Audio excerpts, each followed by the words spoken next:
برابر کی چیزیں چھوڑ کے جا رہا ہوں، تو ہم وزن چیزیں چھوڑ کے جا رہا ہوں۔ ثقلین یعنی ہم وزن، ثقلین کو ثقلین زبر کے ساتھ بھی پڑھا گیا ہے، ثقلین کو زیر کے ساتھ ثقلین بھی پڑھا گیا۔ ثقلین پڑھو تب بھی معنی ٹھیک ہے، ثقلین پڑھو تب بھی معنی ٹھیک ہے۔ ثقلین پڑھو گے اس کا مطلب ہے برابر کی چیزیں، ہم وزن چیزیں۔ جب ثقلین سے کے نیچے زیر پڑھو گے تو اس کا مطلب ہوگا رخت سفر، یعنی سفر کے لیے جو سامان ضرورت ہوتا ہے اس رخت سفر کو ثقلین کہتے ہیں۔ سے کے نیچے زیر، لکھنے والے نے ثقلین بھی لکھا ہے، ثقلین بھی لکھا ہے۔ ثقلین لکھو تو بھی معنی ٹھیک، ثقلین لکھو تو بھی معنی ٹھیک۔ ثقلین لکھو گے تو ہم وزن چیزیں، اور ثقلین لکھو گے تو اہل بیت کو کیا کہا جا رہا ہے کہ آپ کی زندگی کا رخت سفر یہی ہے۔ رخت سفر یعنی ان کا ساتھ لے کر سامان جانا ہوتا ہے، اور یقیناً اہل بیت کی محبت سے بہتر تو رخت سفر کوئی اور ہو نہیں سکتا ہے۔ تو ثقلین کی معنی یہی ہے رخت سفر۔ سروات پڑھیے گا مل کی بابا۔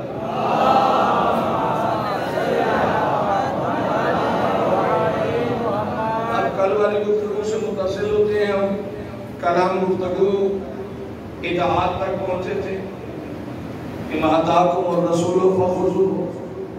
پھر اطاعت سے سفر کرتے ہوئے ہم غدیر کے میدان تک پہنچے تھے، اور وہاں ظاہر کے آئے مکمل ہو گیا تھا، تو وہاں ہم نے موضوع کو روکا کہ تاکہ کل پورے جذبے کے ساتھ پھر بیان کیا جائے، بیان کرنے والا بھی جذبات سے بیان کرے اور سننے والے بھی غدیر کو ویسے سنے جیسے غدیر سنی جاتی ہے۔ نعرہ حیدری! مولا کو سلامت رکھے۔ غدیر جب پڑھی جائے تو ویسے سنا کرے جیسے غدیر کے میدان میں کھڑے، اس لیے کہ غدیر وہ موضوع ہے جو صرف آپ کے ہاں پڑھا جاتا ہے، کوئی اور نہیں پڑھتا۔ غدیر ایسا ٹاپک ہے جو صرف ہمارے ہاں پڑھا جاتا ہے، کوئی اور تو مانتا ہی نہیں، کہیں اور تو پڑھا ہی نہیں جاتا ہے۔ تو یہاں سنا بھی کرے اور مکمل جوش کے ساتھ سنا کرے، ایسا لگے۔ میں نے کہا تھا کہ کیمرے تصویریں بناتے ہیں، یہ کیمرے کی تخلیق بعد میں ہوئی ہے۔ میں تو دعا مانگتا ہوں میرا اللہ یہ کیمرے اگر غدیر کے میدان میں ہوتے تو بڑا مزہ آتا۔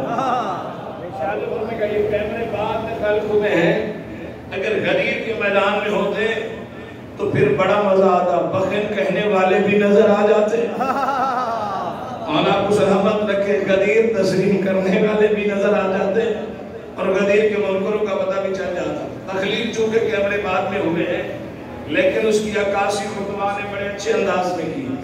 ممبر بنایا تو کلانوں کا بنایا، تاریخ میں ایسا ممبر نہیں بنا۔ تاریخ میں آپ دیکھ لیجئے گا ایسا ممبر تاریخ میں کبھی نہیں بنا ہوگا جیسا غدیر کے میدان میں بنا۔ چلیں گی بات میں بعد میں کرتا ہوں۔ غدیر کا اہتمام کس نے کیا؟ غدیر کا بانی کون ہے؟ غدیر کا بانی کون ہے؟ پروردگار۔ پروردگار نے کہا تھا نا، یا ایھا الرسول بلغ ما انزل الیک، میرے رسول جو تم پر نازل کیا گیا ہے اسے بھیج دو، اسے پہنچا دو۔ توجہ فرمائیے گا، اسے پہنچا دو۔ جبرائیل کے ذریعے پروردگار نے پیغام بھیجا کہ میرا رسول کو پہنچا دیجئے، یہ نہیں کہا کہ کیا پہنچانا ہے۔ توجہ فرمائیے گا، جبرائیل نے نبی سے آ کر یہ نہیں کہا کہ اللہ کہہ رہا ہے ولایت پہنچا دو، اللہ کہہ رہا ہے علی ولی اللہ پہنچا دو، نہیں، اللہ نے اشارہ کیا ہے کہ جبرائیل سے جا کر کہو کہ وہ پہنچا دیجئے جس کا کہا گیا ہے۔ محمد جانتے تھے کہ مجھے کیا پہنچانا ہے۔ یعنی یہ بات پہلے سے طے تھی، پہلے سے بات طے تھی، پروردگار بھی جانتا تھا، مصطفیٰ بھی جانتے تھے، اللہ نے بتا دیا تھا۔ کوئی ایسی جگہ تھی جہاں یہ آپس میں معاہدہ ہو گیا تھا، توجہ فرمائے گا، جہاں یہ بات ہو گئی، عالم ارواح میں یہ طے ہو گیا تھا۔ دیکھیں یہ آج جو آپ علی ولی اللہ پڑھ رہے ہیں، یہ آپ آج نہیں پڑھ رہے، اگر آپ کی روح نے نہ پڑھی ہوتی تو آپ نہیں پڑھ رہے ہوتے. غدیر سنانی ہے تو مجھے تھوڑا سا اور پیچھے جانا پڑے گا تاکہ بات آپ کے ذہنوں میں آ جائے.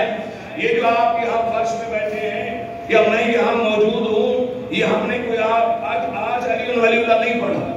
عالم ارواح میں پروردگار نے تمام روح سے پہلے اقرار لیا تھا, اپنی توحید کا اقرار, اپنے نبی کی رسالت کا اقرار, اپنے ولی کی ولایت کا اقرار.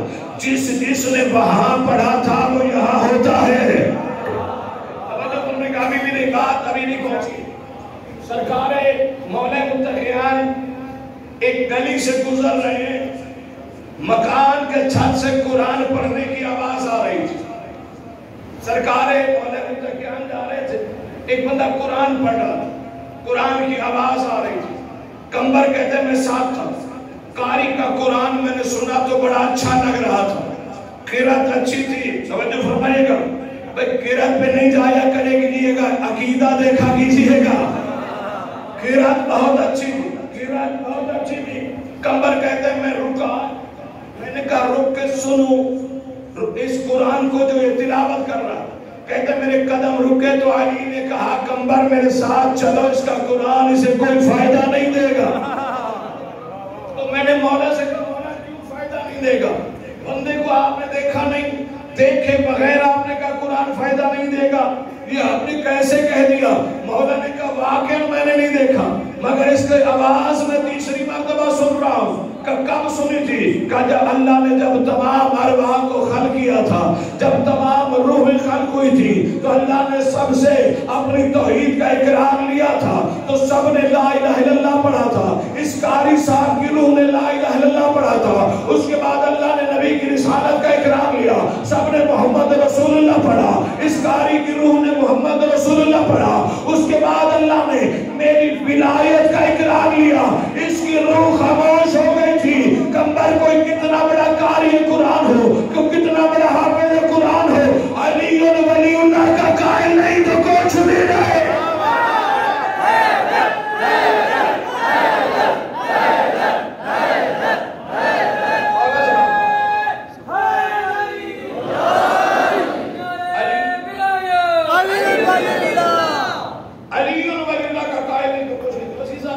جو آپ یہاں بیٹھے ہیں, یاد ایسے نہیں آپ یہاں بیٹھ گئے. اگر آپ کی روح نے علی نہ پڑھا ہوتا, آپ کی روح نے وہاں اقرار ولایت نہ کیا ہوتا, تو آج آپ یہاں نہ ہوتے. آپ یہاں ہیں جس کا مطلب ہے روح نے وہاں پڑھا تھا.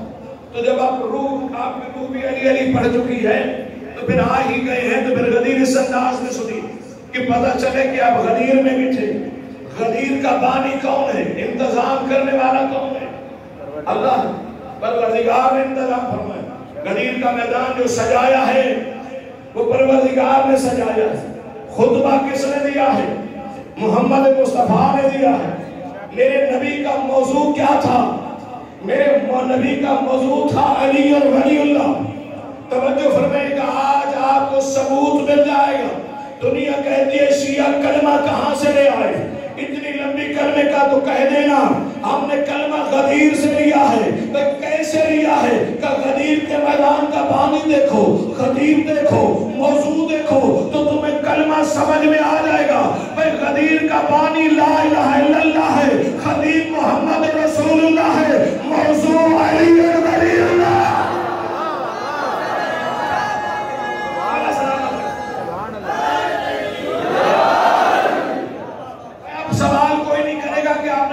کہاں سے لیا؟ ہم نے کلمہ غدیر سے لیا. ہم کلمہ جب پڑھتے ہیں تو ہمارے سامنے غدیر ہوتی کہ کلمہ غدیر کو جو ہے غدیر کا انتظام کرنے والا کون ہے؟ انتظام کرنے والا لا الہ الا اللہ ہے, اعلان کرنے والا محمد رسول اللہ ہے. جس کا اعلان کر رہا ہے وہ علی ولی اللہ ہے. سب بات پڑھیے گا مل کے بابا.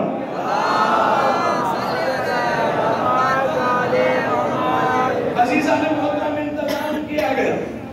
ممبر آپ جانتے قرآنوں کا بنائے. میرا نبی چاہتا تو عرش سے بھی منگا سکتا تھا, چاہتا تو عرش سے بھی. میری طرف دیکھیں, بہت زیادہ بول رہی ہے مجھ سے.